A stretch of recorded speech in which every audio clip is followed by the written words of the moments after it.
So thanks very much for listening to my keynote. We're now in the realms of some questions which Denise shared with me in advance. So thank you for that, Denise. And the first one is, what do I think about the HR business partner? Is this position important now?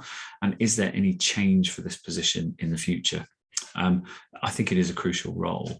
I think it is a role that's probably in need of some leveling up so that it can have more influence as a role with business leaders and how teams and organizations function.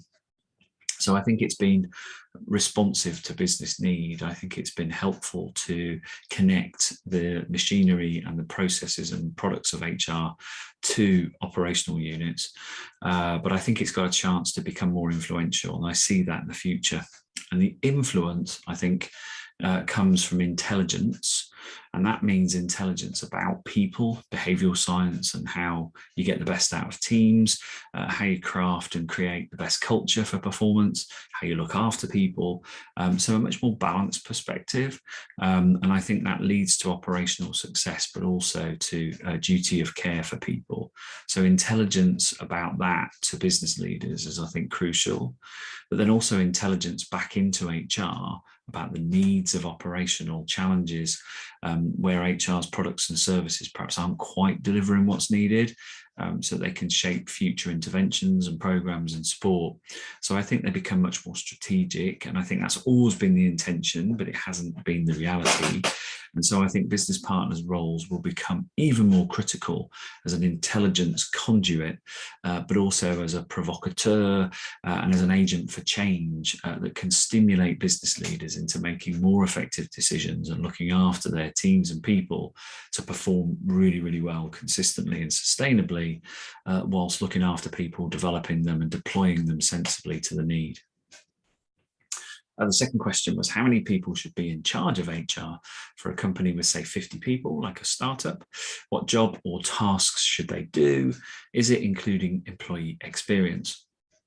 And again, what I see in HR roles in smaller organizations is they're the focal point of all the administration, and they're often very, very busy with what I would call the functional side, but rarely do they get involved in the transformative and business growth agendas. They're very reactionary.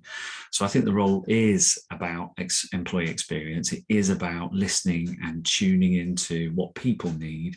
And I think it is about a key contributor to business decisions around scale, growth, and performance. So they're almost like the business partner I just talked about, attuned to the business, but also very strong in representing the best way to get the most out of people, the culture, and look after people so that they're committed, they're loyal, they're sustainable, they grow and diversify with the company.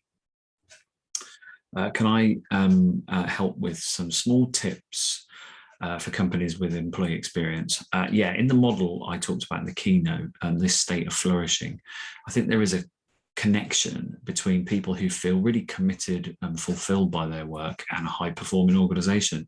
In the research I did, upper quartile, high, strong culture organizations outperformed lower quartile culture organizations by 200%. So if you have a good culture, if you have people who feel committed because they're fulfilled, supported, enabled, there is a correlation to success.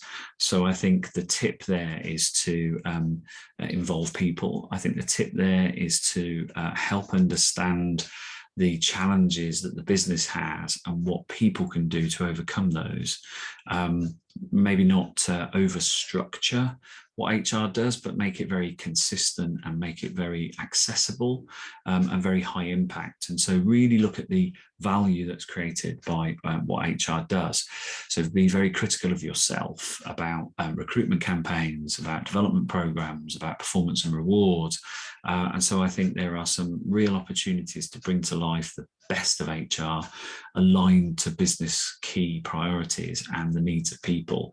So in many ways, we are the triangulators of that energy and the systems that I talked about in that model. So keep a very close focus on optimal systems and human energy. What do I think in the next 10 years are trends in the HR field? So I think technology obviously is huge. So I think we need to be completely on top of the implications of more automation and better technological support, and the impacts of that in how people work, so that they can adjust and grow with that advancing technology. So skills very much high on the agenda. And with that then is the ability to analyze data about performance, about well-being, about employment trends, about reward implications. So I think we've got to get very good at analytics. And again, that's been talked about for a number of years. But I think there needs to be a much more almost real-time feel to how we can report on performance, sentiment, and make adjustments so that people feel listened to, involved, and capable. What measurements or indicators should we carefully look for in the HR field?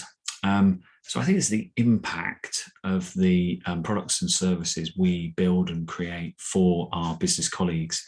And so by that, I don't just mean what's the impact on revenue, but also what's our reputation, how good are we for the environment and communities we operate in, being charitable and fair and supporting causes, because I think work has this sense to be transactional when really it could be a very strong part of how connected people feel to something that is bigger than its own product line.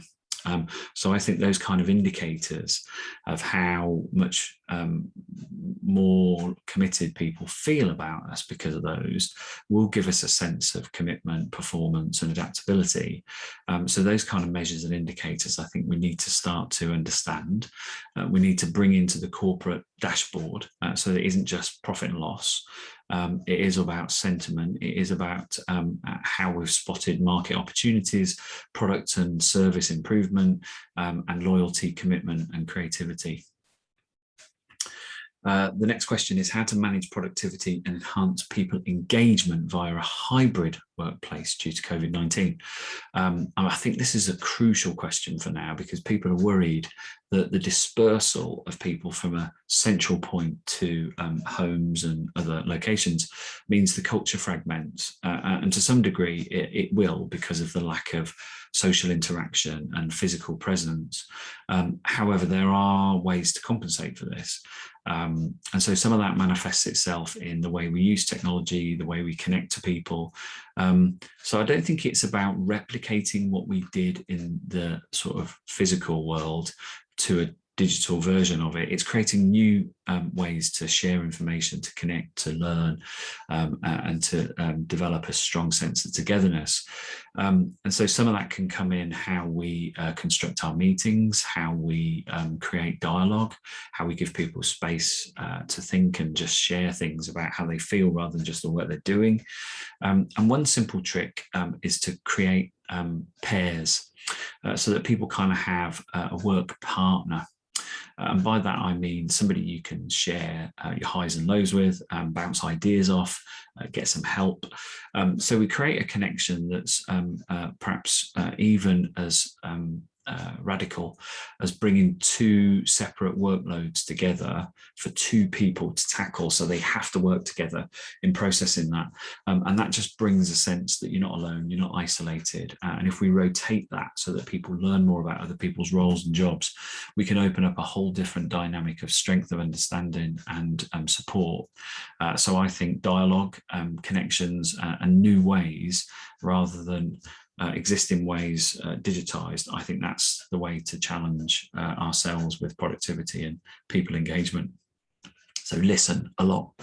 And the final question is how to make employees self-disciplined when working online in the most effective way. Yeah, I think one of the things we've got a challenge on is not whether people are working enough, it's whether people are working too much, because there's no separation, no commute, no office time, no home time. So if it's all one sort of constant hum, we need to create punctuation and we need to create space. And so that means we can ask people to think about when they're at the best. If they work really well early and they don't have to do their work at set times, how can they recut their day? If they work really well late in the day, can they do things like that? When do they need deep time to do very reflective and complex work? And when can we create socially connected environments where people brainstorm and share and learn together? So I think, again, what I'd say about that is, in order to create some self-discipline, be very deliberate about having people think about their work, socialize that, talk about it, and as a team work out what's a really good flow for you individually and collectively, and that you constantly experiment, adapt, and learn from it and adjust it. Because I think that actually, A, makes it more interesting, brings it to the front of people's minds, and stops us disappearing into isolated, always on, always working kind of mentality, which I don't think is helpful to anybody. Great questions. Thank you for them. I hope those are useful answers. And look forward to perhaps continuing the conversation online. You find me on LinkedIn and message me and ask me questions through that channel if you want to. But thank you, Denise, and thank you, Mia.